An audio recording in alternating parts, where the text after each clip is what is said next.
Good evening, everybody. Today is Wednesday, the 5th of November, and Zoran Mamdani just won the mayoral election in New York City. I wanted to discuss about it because I think that he is touching on some topics that are inherently wronggoings of capitalism.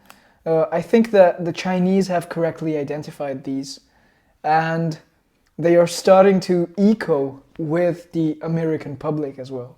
So let's look at the remarks that he made upon election, and then I'll give you a brief take.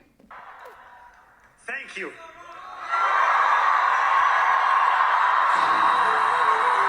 My heart goes out to you.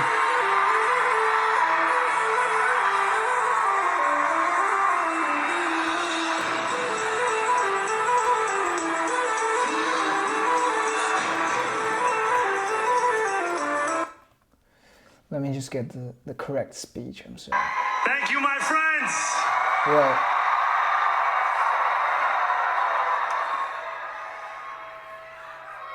The sun may have set over our city this evening, but as Eugene Debs once said, I can see the dawn of a better day for humanity.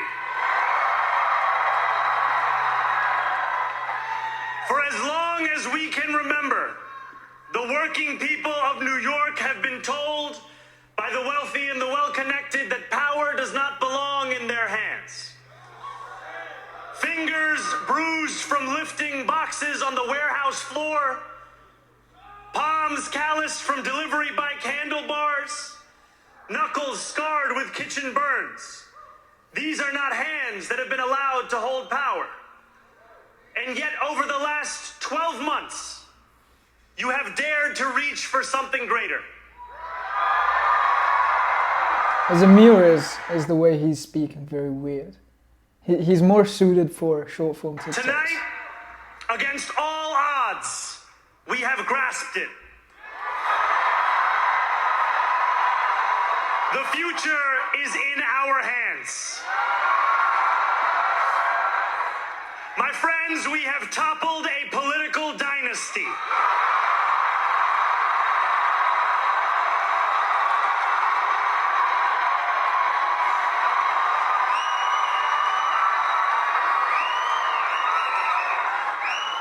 I wish Andrew Cuomo only the best in private life. But let tonight be the final time I utter his name as we turn the page on a politics that abandons the many and answers only to the few.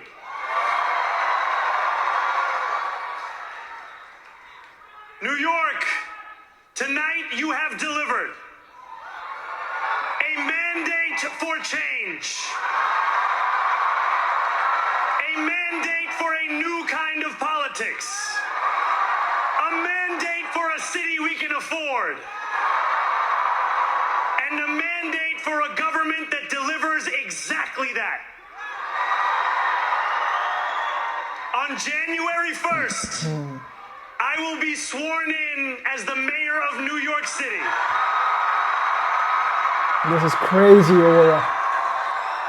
Gotta admit it, absolutely. Crazy aura, crazy aura. And that is because of you. That's crazy. So before I say anything else, I must say this. Thank you. Thank you to the next generation of New Yorkers who refuse to accept that the promise of a better future was a relic of the past. You showed that when politics speaks to you without condescension, we can usher in a new era of leadership. We will fight for you because we are you. That's bars. Or That's as we bars say right there. in Steinway, ana minkum wa ilaykum. That's bars. Thank you to those so often forgotten by the politics of our city who made this movement their own. I speak of Yemeni bodega owners and Mexican abuelas,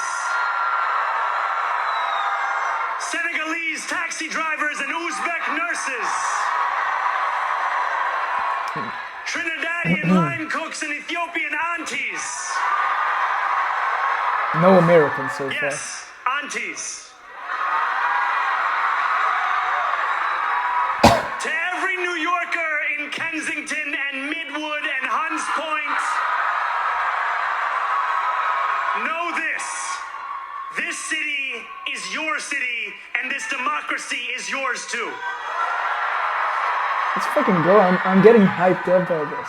This campaign is about people like Wesley, an 1199 organizer I met outside of Elmhurst Hospital on Thursday night. Right. A New Yorker who lives elsewhere, who commutes 2 hours each way from Pennsylvania because rent is too expensive in this city.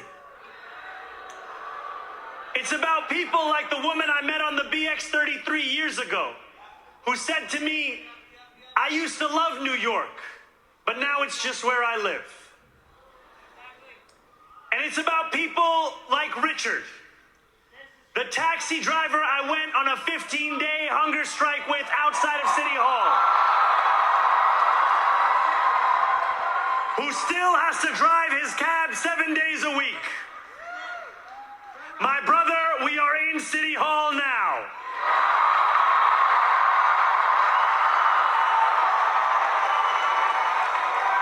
This victory is for all of them, and it's for all of you. The more than 100,000 volunteers who built this campaign into an unstoppable force. Because of you, we will make this city one that working people can love and live in again. The promises are... With every door They knocked, sound good. They sound very every good. petition signature earned, and every hard-earned conversation, you eroded the cynicism that has come to define our politics. Right. Now I know that I have asked for much from you over this last year. Time and again, you have answered my calls. But I have one final request. New York City, breathe this moment in. We have held our breath for longer than we know. We have held it in anticipation of defeat. Held it because the air has been knocked out of our lungs too many times to count. Held it because we cannot afford to exhale. Damn. Thanks to all of those who sacrificed so much, we are breathing in the air of a city that has been reborn. Not yet. Not yet. That would be To the my job campaign team, of the mayor. who believed when no one else did, and who took an electoral project and turned it into so much more. I will never be able to express the depth of my gratitude. You can sleep now. To my parents, Mama and Baba, you have made me into the man I am today. I am so proud to be your son. Oh, fuck. And to my incredible wife, Rama, The wife is hot, I think. I saw Hayati, one. there is no one I would rather have by my side in this moment and in every Damn, moment.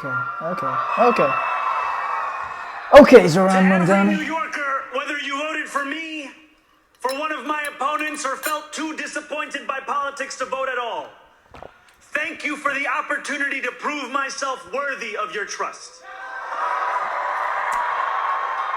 I will wake each morning with a singular purpose: to make this city better for you than it was the day before.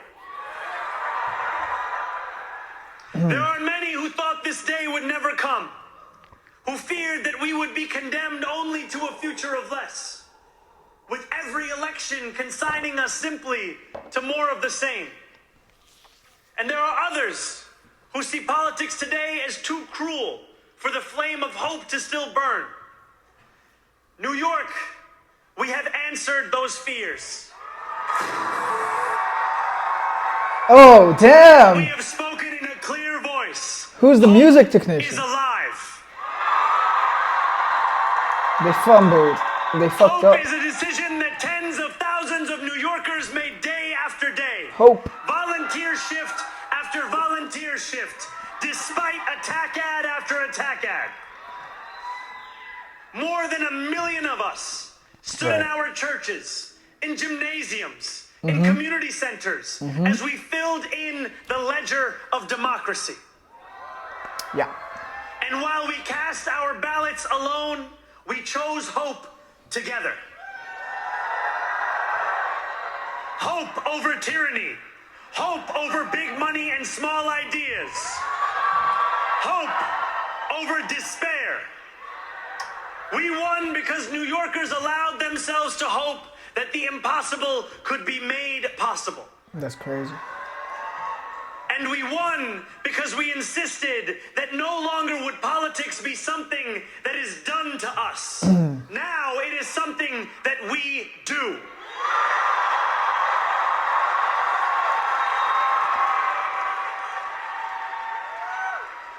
Standing before you, I think of the words of Jawaharlal Nehru.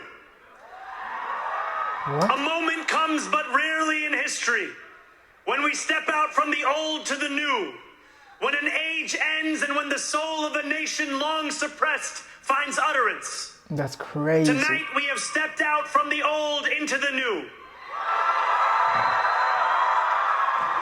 So let us speak now with clarity and conviction that cannot be misunderstood about what this new age will deliver and for whom.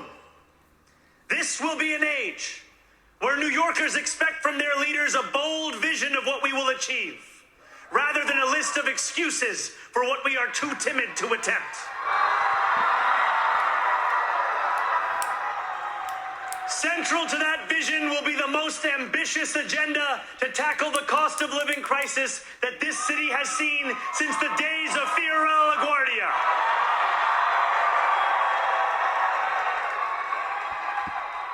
An agenda that will freeze the rents for more than 2 million rent-stabilized tenants. Make buses fast and free. And deliver universal childcare across our city. Years from now, may our only regret be that this day took so long to come. God This new damn. age will be one of relentless improvement. He's really farming We will oil with hire this. thousands more teachers. Yeah. We will cut waste from a bloated bureaucracy.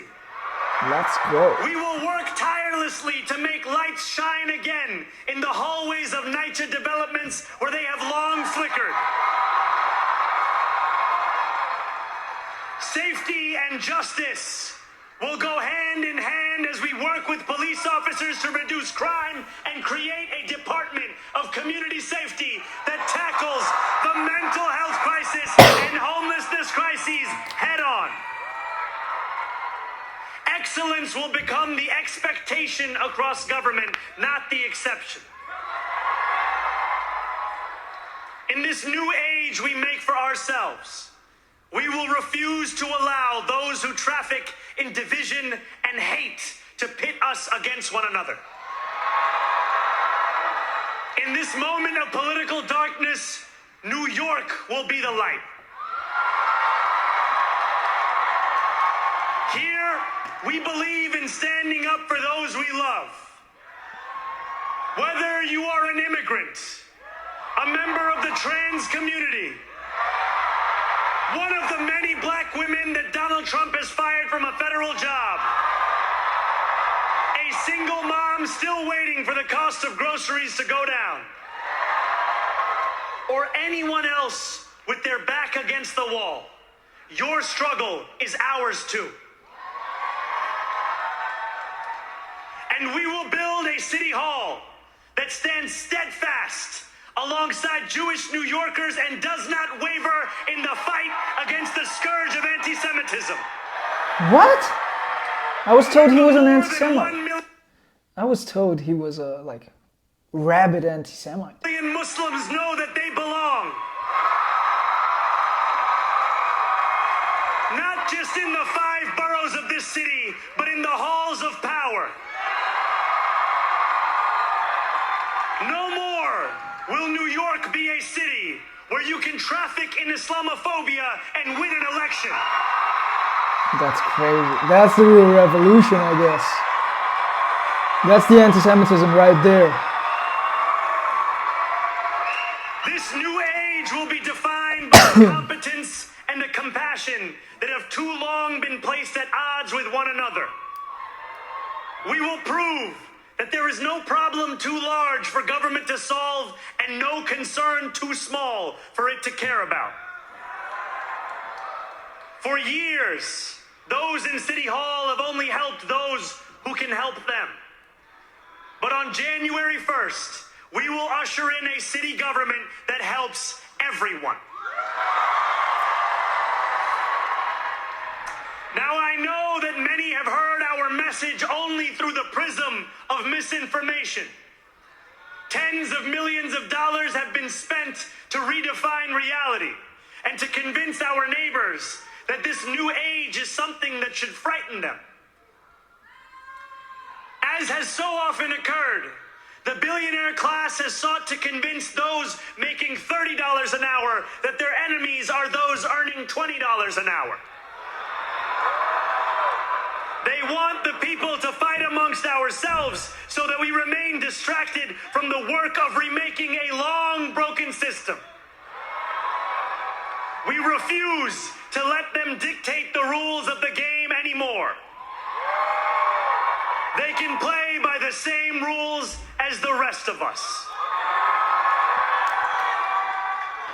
Together, we will usher in a generation of change. And if we embrace this brave new course, rather than fleeing from it, we can respond to oligarchy and authoritarianism with the strength it fears, not the appeasement it craves.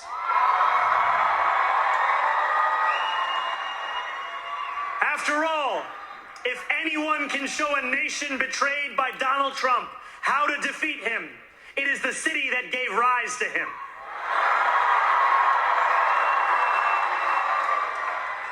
And if there is any way to terrify a despot, it is by dismantling the very conditions that allowed him to accumulate power. Fuck. This is not only how we stop Trump, it's how we stop the next one.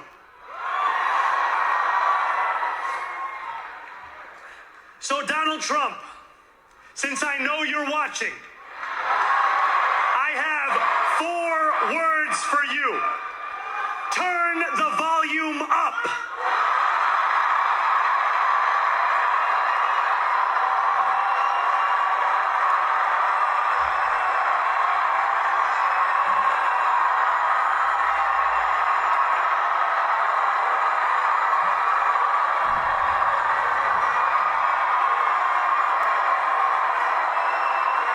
We will hold bad landlords to account because the Donald Trumps of our city have grown far too comfortable taking advantage of their tenants. We will put an end to the culture of corruption that has allowed billionaires like Trump to evade taxation and exploit tax breaks. We will stand alongside unions and expand labor protections because we know, just as Donald Trump does, that when working people have ironclad rights, the bosses who seek to extort them become very small indeed.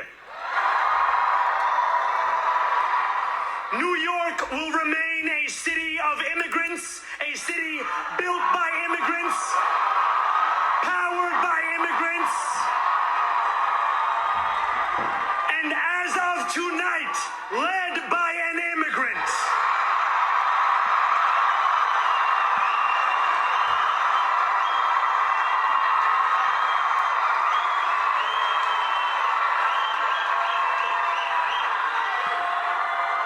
So hear me, President Trump, when I say this. To get to any of us, you will have to get through all of us.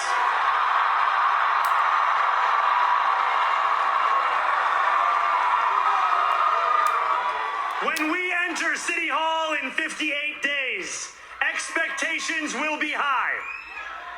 We will meet them. A great New Yorker once said that while you campaign in poetry, you govern in prose. If that must be true, let the prose we write still rhyme, and let us build a shining city for all. And we must chart a new path, as bold as the one we have already traveled. After all, the conventional wisdom would tell you that I am far from the perfect candidate. I am young, despite my best efforts to grow older. I am Muslim. I am a democratic socialist. And most damning of all, I refuse to apologize for any of this.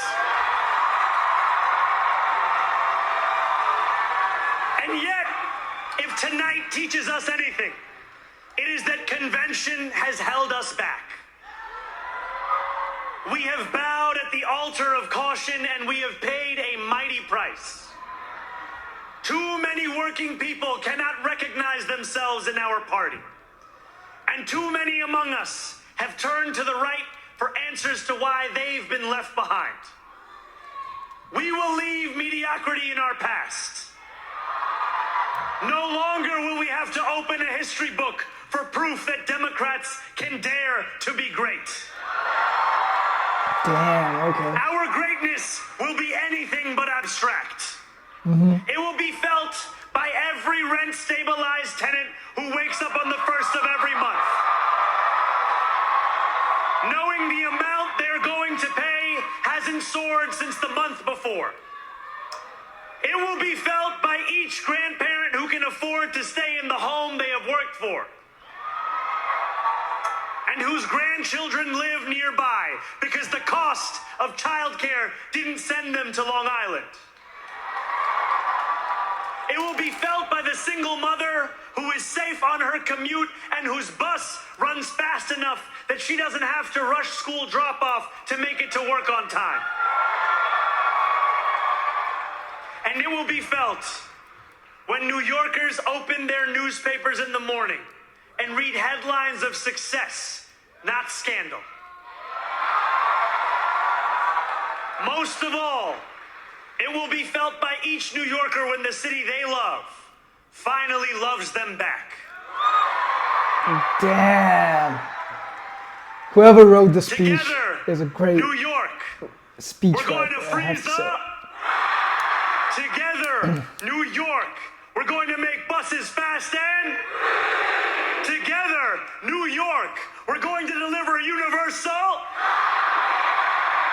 Let the words we've spoken together, the dreams we've dreamt together, become the agenda we deliver together.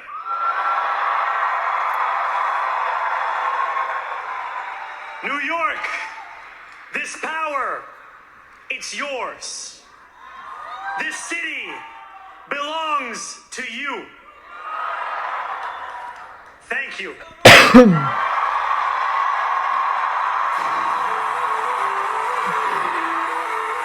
Damn, okay. I have to say the speech was awesome. The speech was very good. Whoever wrote it is a absolute genius.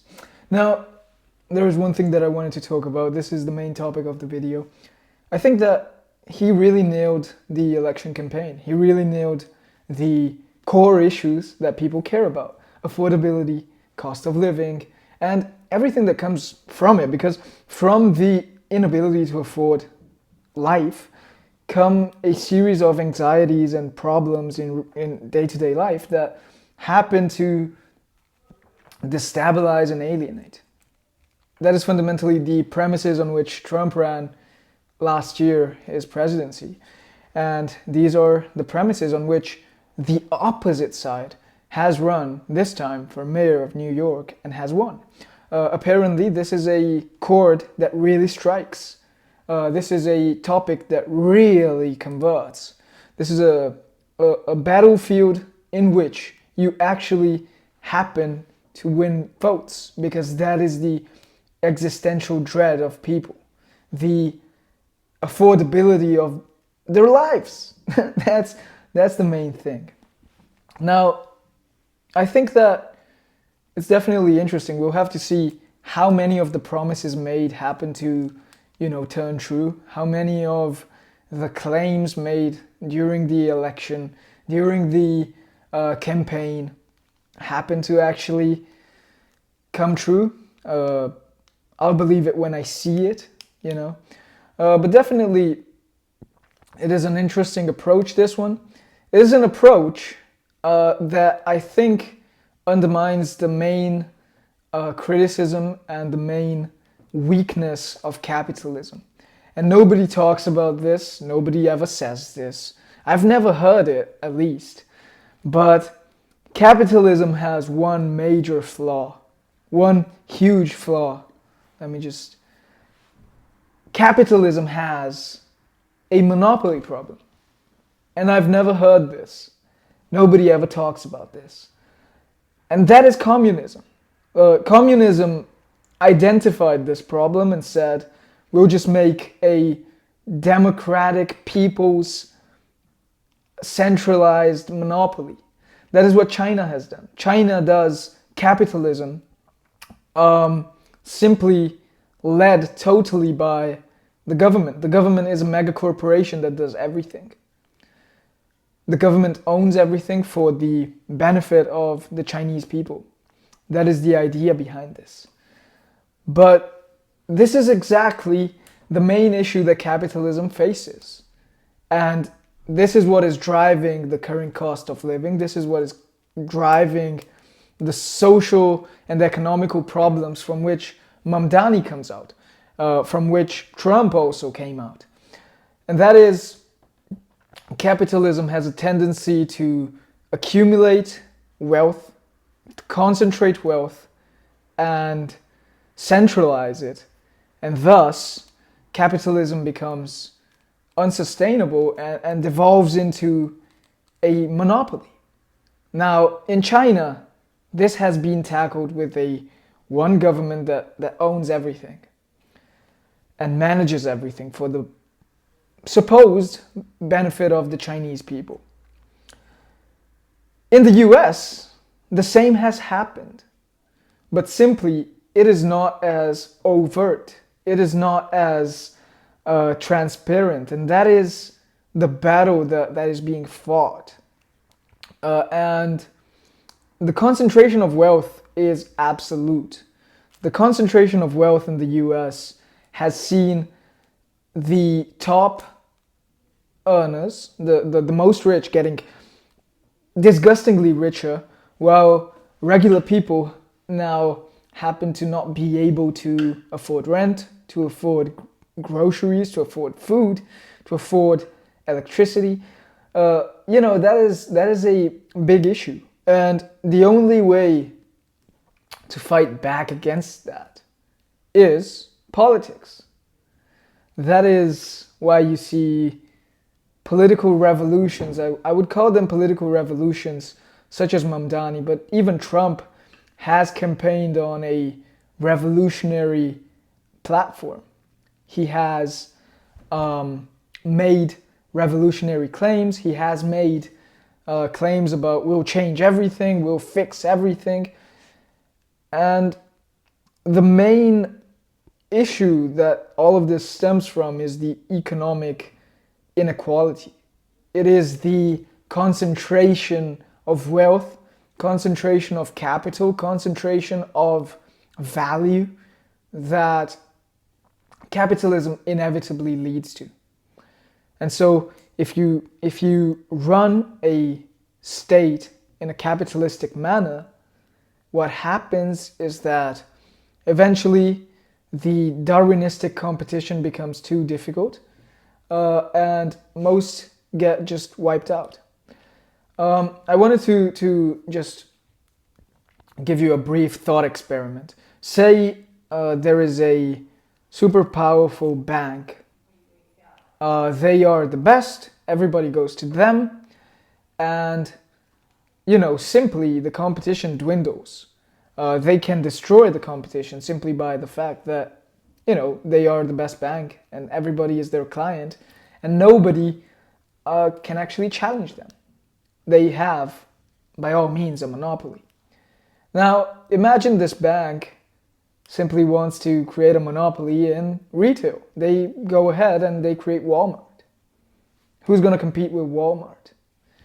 And then they go ahead and, also buy the competitors to Walmart. And now that they have consolidated that monopoly, they just go ahead and create Amazon. And they go ahead and create every other business that you can imagine needs capital. Every other business that you can imagine needs loans from the banks. And so, effectively, capitalism leads to a situation where, with the passing of time, everything gets commoditized. And everything gets owned by the same people.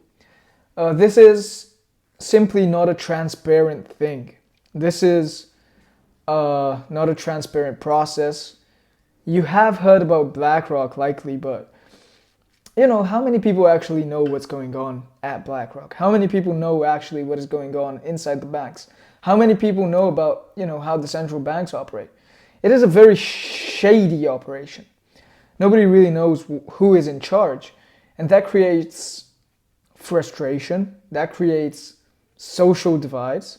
That creates a bunch of issues for which the rich get immensely richer and immensely fewer also. And the poor get immensely poorer.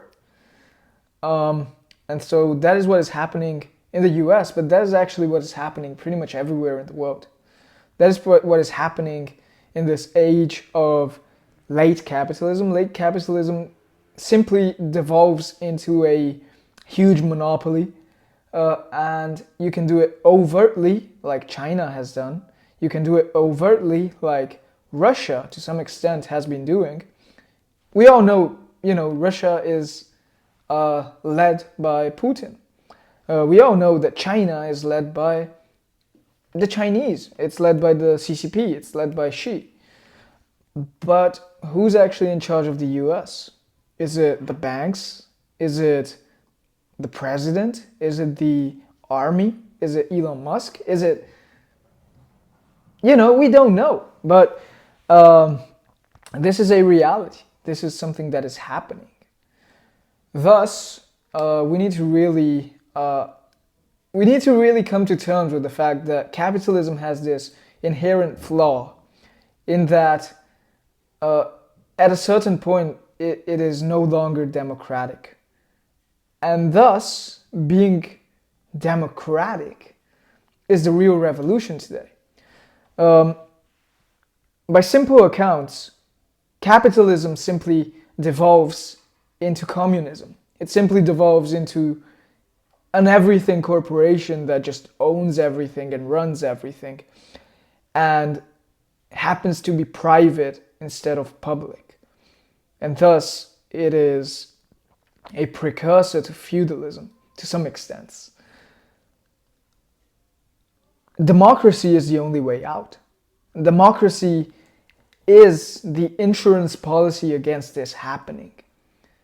And thus, being able to elect Mamdani is an exercise of democracy in that it allows the people to have a communist government. And by communist, I simply mean the Chinese version of communism where the government simply runs a huge corporation that keeps everything active. And that is actually what Mamdani has proposed. That is what ideally he is going to do. He's going to run New York as a corporation that offers bus services for free, that offers affordable grocery stores, and that freezes the rents, which have been monopolized. So it's going to be interesting seeing how it all plays out. It's going to be interesting to see how this changes the politics of the US, how it changes the Democrats, which seem to have finally found a key. They finally seem to have found a way to actually get votes, not just, to carry out their identity politics, to carry out their whatever woke bullshit they had in mind before, for some reason. The Democrats are finally sane again, whereas the Republicans are dwindling and spiraling out of control. They're spiraling out on, whatever they're talking about, whatever their conception of capitalism is, whatever their conception of a communist is. They simply seem to have totally lost direction, whereas I guess the Democratic Party now has someone, it has a story to get behind, which the Republicans have turned basically into a Trump cult, personality cult.